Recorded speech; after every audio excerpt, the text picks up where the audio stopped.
শান্ত captain থাকলে বাংলাদেশ দলের মান সম্মান থাকবে বলে আমার মনে হয় না। এবার শান্তকে নিয়ে বোমা ফাটালেন বাংলাদেশ দলের সাবেক অধিনায়ক মাশরাফি বিন মুর্তজা। তো সম্মানিত ভিউয়ার্স, বিস্তারিত জানুন পুরো ভিডিও জুড়ে।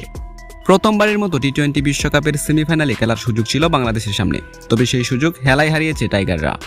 নাটকীয়তার ম্যাচে আফগানিস্তানের বিপক্ষে বৃষ্টি আইনে 8 রানে হারের ফলে কোনো জয় না নিয়ে যাত্রা শেষ হলো বাংলাদেশের। অথচ নির্দিষ্ট সমীকরণে জিততে পারলে টাইগাররা যেতে পারত সেমিফাইনালে। বাংলাদেশের এমন হারের পর নিজের অভিমত ব্যক্ত করেছেন সাবেক অধিনায়ক মাশরাফি বিন মুর্তজা। তিনি বলেছেন, এই ম্যাচটা 12.1 ওভারে জেতার জন্যই খেলা উচিত ছিল বাংলাদেশের, আর সেটি করতে গিয়ে যদি 50 রানে অল আউট হয়ে যেত তাহলে দর্শকরা সেটা মেনে নিতে পারত। তিনি আরও বলেন, সেটা না পারলে অন্তত ম্যাচটা তো জেতা উচিত ছিল বাংলাদেশের সামনে। তবে সমীকরণ মিলিয়ে শেষ 4 নিশ্চিতের লক্ষ্য শুরুতে আশা দেখিয়েছিল টাইগার বোলাররা। 115 রানে রশিদ খানদের আটকে দিয়েছিল বাংলাদেশ।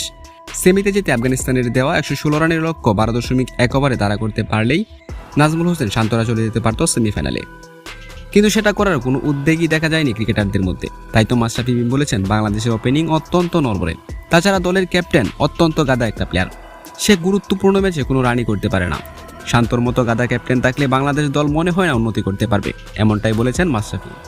তো সম্মানিত ভিউয়ার্স, আপনি কি মাশরাফির মতামতের সঙ্গে একমত থাকলে অবশ্যই ভিডিওর কমেন্ট বক্সে কমেন্ট করে জানিয়ে দিন।